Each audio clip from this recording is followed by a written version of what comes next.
En tant que formateur habitué à faire du présentiel, vous pouvez vous retrouver en difficulté lorsqu'il s'agit de transposer votre formation du présentiel au digital learning à travers une vidéo. Parce qu'il s'agit en ce moment-là de synthétiser vos connaissances et de faire le tri parmi les informations que vous avez pour partager avec l'étudiant l'essentiel. Il peut vous arriver de vous demander comment je vais captiver son attention, comment je vais conserver son attention du début jusqu'à la fin et comment je vais le pousser après cette vidéo-là à continuer à poursuivre son apprentissage.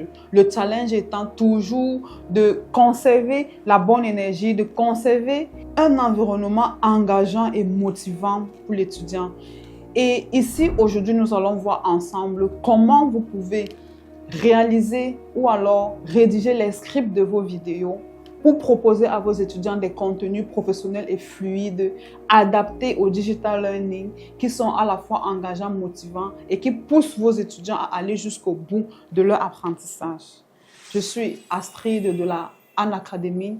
Je suis Digital Learning Manager, je suis une passionnée du Digital Learning et mon rêve est de vous apporter du contenu, de l'information et des valeurs pour vous faire passer du formateur 2.0, du formateur présentiel traditionnel pour un formateur du Digital Learning. La question véritable est de savoir comment vous y prendre pour produire des vidéos impactantes, des vidéos qui ne sont pas ennuyeuses, qui sont entraînantes et qui poussent vos étudiants à rester motivés et engagés durant tout le long de la durée de votre vidéo. Parce qu'il vous arrive, quand vous êtes enseignant, de beaucoup bavarder. Quand on est en présentiel, on a le temps et la disponibilité pour dire les choses encore et encore. Les étudiants peuvent nous arrêter à n'importe quel moment pour nous poser des questions. Sauf que dans le digital learning, vous n'avez pas l'étudiant en face de vous. Il ne peut pas vous arrêter. Vous devez faire le tri et vous devez surtout savoir comment, par quel processus vous allez passer pour captiver son attention, conserver cette attention-là durant tout le long de votre vidéo afin qu'à la fin, l'information, le savoir, la connaissance que vous essayez de transmettre, que l'étudiant aussi puisse la percevoir, la capter, puisse l'acquérir. Et ça, c'est véritablement le challenge pour chaque formateur qui, à travers les vidéos, est appelé à transposer, à apporter de la connaissance à des étudiants qui sont à des milliers de kilomètres géographiquement de lui. C'est le challenge du formateur. En réalité, l'idée de cette vidéo m'est venue à l'esprit tout simplement suite à une jeune amie qui démarre dans le digital learning et qui n'arrête pas de faire des vidéos kilométriques parfois pour se répéter et se répéter encore, dire la même chose encore et encore dans la vidéo. Je lui ai posé la question: pourquoi tu te répètes autant dans tes vidéos? Elle a dit: parce que je veux être sûre que l'étudiant a compris ce que j'ai à dire. Je lui ai dit: ah bon? Elle m'a dit: je vais t'avouer la vérité, je ne me répète même pas consciemment. C'est inconscient. Quand je mets ma caméra et que je commence à parler, je parle et au bout d'un certain temps, je me rends toujours compte que ce que j'avais à dire, j'ai débordé le temps que je m'étais moi-même promis d'employer pour cette vidéo. Les amis, le secret se trouve dans la préparation. Le secret pour avoir une bonne vidéo se trouve dans le script. Ça se trouve dans la scénarisation, ça se trouve dans le scénario. Vous devez, avant de démarrer le tournage de votre vidéo, prendre le temps de vous asseoir avec un bic et un papier ou simplement avec un ordinateur pour rédiger le script de votre vidéo. Et ce script-là va diriger, va guider l'intention, l'information que vous voulez apporter à votre étudiant. Alors, comment rédiger dans ce script-là pour qu'il puisse vous faciliter la création de votre vidéo et apporter véritablement à votre étudiant d'avoir à sa disposition une vidéo impactante. La première chose que vous devez savoir quand vous rédigez un script de vidéo, c'est l'accroche. L'accroche. Quand un étudiant ouvre une vidéo, le temps d'attention est en moyenne de 30 secondes à 1 minute.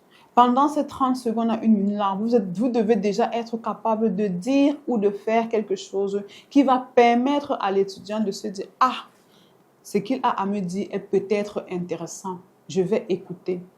Et cette accroche-là, vous devez utiliser une accroche hot, une accroche qui parle, une accroche qui pique la curiosité, une accroche qui interpelle et qui donne envie de connaître la suite. Vous devez utiliser une accroche at home qui donne envie d'apprendre. Dès les premières minutes de la vidéo, l'étudiant doit être capable de se dire « Ok, dans cette vidéo, on va parler de ceci ». Ça ne doit pas aller dans tous les sens. En 15 secondes, 30 secondes, vous avez déjà en face de vous un apprenant qui est convaincu que votre vidéo va pouvoir apporter un impact dans sa vie. Après avoir élaboré ou rédigé votre accroche, il est très important d'établir le corps de votre vidéo. Vous devez identifier les idées qui vont constituer le corps de votre vidéo. Il ne s'agit pas forcément de rédiger toute la vidéo en entier afin de mémoriser, de réciter devant une caméra. Vous risquez de perdre le pied, de perdre vos mots. Il s'agit simplement de donner un scénario, de préparer un corps, de se dire idée 1, idée 2, idée 3. Je vais procéder ainsi pour réaliser, pour partager avec mon étudiant les informations que j'ai à ma disposition et que je trouve être essentielles pour lui. Vous devez savoir que quand vous allez commencer à parler, vous allez d'abord parler de l'idée 1, de l'idée 2, de l'idée 3, ainsi de suite. Ce corps de votre vidéo, vous devez le préparer et l'avoir en esprit. Et à la fin de la vidéo, si vous voulez être dans une posture d'interactivité qui pousse votre étudiant, après avoir regardé votre vidéo, à continuer d'être dans une procédure d'apprentissage, il est très important de faire ce qu'on appelle le CTA, le Call to Action. À la fin de la vidéo, vous devez toujours demander à votre étudiant d'ouvrir une image, d'aller à un point sur un autre onglet de la plateforme, de passer l'évaluation. Bref, vous devez l'appeler à se mettre en action ou du moins vous devez l'appeler à pratiquer ce que vous avez dit dans votre vidéo. Donc, vous devez toujours terminer par un call to action pour mettre votre étudiant dans la mouvance, dans l'ambiance de l'acquisition d'une compétence parce que ce que vous lui apportez, c'est l'information. Cette information-là, il doit pouvoir à son niveau transformer ça en savoir, l'intégrer, l'assimiler afin de pouvoir construire en lui-même ce qu'on appelle la compétence. Et c'est à vous de lui indiquer le chemin à travers un call to action. Alors, dites-moi déjà en commentaire, vous qui avez l'habitude de faire des vidéos pour former, pour enseigner, pour partager vos expériences. Dites-moi comment vous rédigez vos scripts. Est-ce que vos scripts suivent un canevas précis? Est-ce que vous y allez suivant votre humeur du jour?